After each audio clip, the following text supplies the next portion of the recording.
in relation then to this amendment, Minister, it's obviously similar to amendments that we put in, or it's the same as the amendments that we put in committee stage, and it is at that time, Minister, I know that you said you would go and speak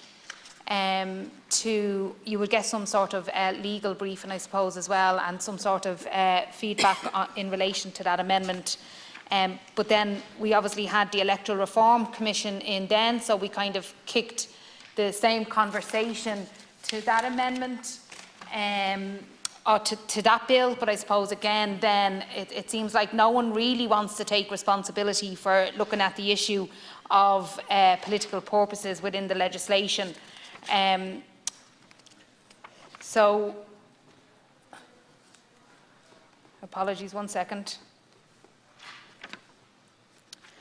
So, as drafted, there's no reference to, and therefore, as drafted, there is no reference to, and therefore no definition provided for in relation to political purposes. And the bill makes reference then to section 46M, to the prohibition of advertising, which is directed to a political end. But as I've stressed previously, Minister, what constitutes a political end is unclear and can obviously capture a huge amount of everyday advocacy and activism to put the term political end into legislation without definition. And in my view, the term is vague and is an unusual term to be included in legislation, and risks preventing a broadcaster or digital service provider from sharing information through advertisements which is in the public interest. While existing legislation already curtails political advertising, the provision as drafted in this bill could be misinterpreted to such an extent that important political issues would be conflated with the content of political advertisements. In response to the concerns I've highlighted, Amendment 79 seeks to delete the term political end from the bill and to substitute it with political purposes. Amendments 1 and 83 separately provide definitions for the term political purposes within the legislation in circumstances where Amendment 79 is accepted by the Minister.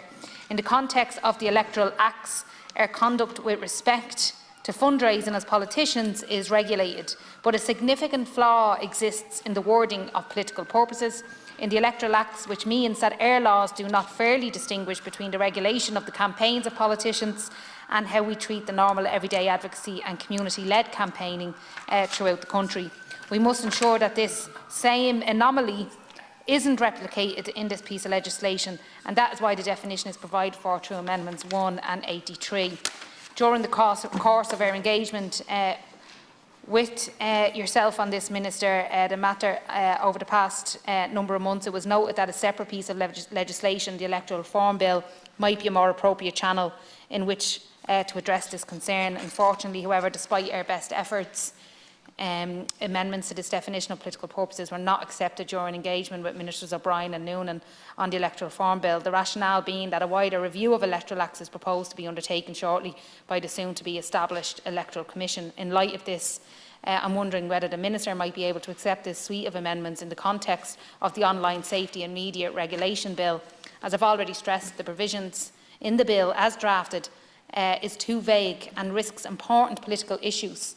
I suppose we're spending an awful lot of time recently trying to address the unintended consequences of the term political purposes in previous legislation, to only then go on and have the OSMR bill probably further muddy the water in terms of vague phrases like political end. And I would urge the Minister to take regard of this concern in this respect and accept their amendments. And yeah, I hope the Minister can see for this bill to go forward without a real understanding of political purposes, when it intersects so much with what the rest of the bill does in terms of regulation, in terms of media and advertising. It wouldn't be unwise to have a term like political end without a definition in this bill. Thank you.